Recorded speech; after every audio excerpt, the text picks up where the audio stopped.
In the Bengals locker room with Myles Murphy. Myles, hottest practice of the year? I know it wasn't the heaviest team drills wise, but do you think today was the hottest day? It was either today or the first day of pads. Like both of them felt hot. About to say the first day of pads was more taxing. Today wasn't all that bad, but temperature-wise, it might have been the hottest. Felt like it.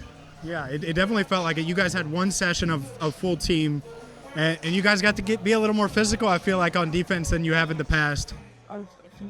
Break down what I think would have been a safety. You came off the edge against Amarius, and you got the Joe. Obviously, you had to let up there. Do you remember the play I'm talking about? You beat him on the edge? Yeah, I think so. It was might have been the last. I think it's the last snap. Yeah, it might have been the last snap of that period. This coming out drill, so pretty much offense is backed up. D-line, we got to pin our ears back, get after it. Whether it's run or pass, just penetrate the O-line, just get them in the backfield. So that's really our biggest thing right there.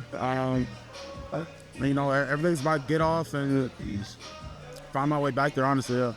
Yeah. The story of that period to me was you and what you did, and then Joseph and what he did, because you both had potential safeties. Obviously, he had his in the run game, but how confident are you in your ability getting all these snaps? And then Joseph as well with Trey and Sam down right now. You guys are kind of leading the show at the end.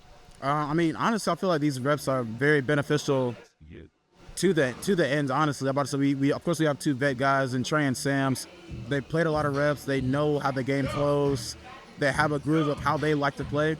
But I feel like us getting these snaps is kind of getting us, I guess, more acclimated to just NFL, like figuring ourselves out, figuring out our play style. So once Trey and Sam are back and rotations happen, it's no drop off. We're still getting after the quarterback. So I feel like it's beneficial to the D-line as a whole, I believe. I think pass rush wise, that gets talked about a lot on social media, of course, and fans pay attention to that. But obviously the run game is super important too, and what you do in the run. I noticed it multiple times recently. I'm just thinking about yesterday's practice against Chase. I know you shed Amarius. You were able to get Chase in space and would have tackled him, of course. What is your mindset? How big of an emphasis is it for Lou in that room for you guys as DMs to not only play the pass but also the run? Honestly, just point of attack, like point of attack football. That's what he preaches. That's what Lou and Hobby preach all the time. Just point of attack football. If you don't know what to do, just get vertical, penetrate. But I'm about to say, of course, I knew what the play was. I knew what to do. Set the edge and really just almost let the ball come to me. I'm about to say, Amarius, he's a big guy. Like even on just like setting the edge, base blocks, that's a load. But it's staying disciplined, knowing what your job is, and then just keep it contained, honestly.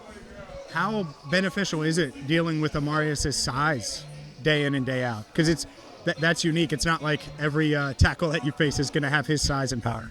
I think it's very, very beneficial. Just like me and Joe getting a lot of reps. Me going against Amarius, someone just that size, that stature, that quickness. I think it's very beneficial as well. I mean, like you said, it's not a lot of people in the NFL built like that.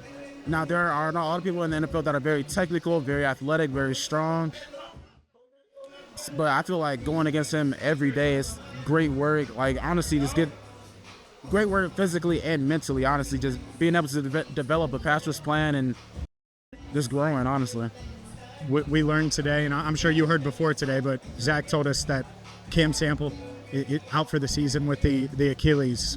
Just your reaction to such an awful injury to a teammate now of 2 years for you. Obviously it sucks. But Cam, he's one of those guys that does everything right. So it sucked to see it. Sucked to hear what it was and how long he would be out.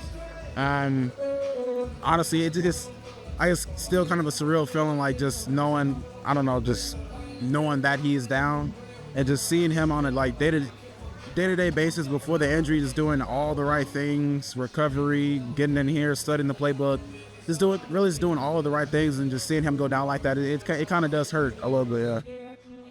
What do you say in that type of situation to him? I mean, it's tough. Yeah. But I mean, it's no blueprint to that. Honestly, I'm about to say honestly, just get the guys he loves around him. Honestly, he's around the D line every day, so we of course was all like immediately just as soon as we got back to the locker room, we saw him. He was all, just showing him love. Honestly, so that's really all I know to do. That's really all we have done, just show him love and just keep his spirits up as best we can. Myles, I appreciate the time. Oh yeah, for sure.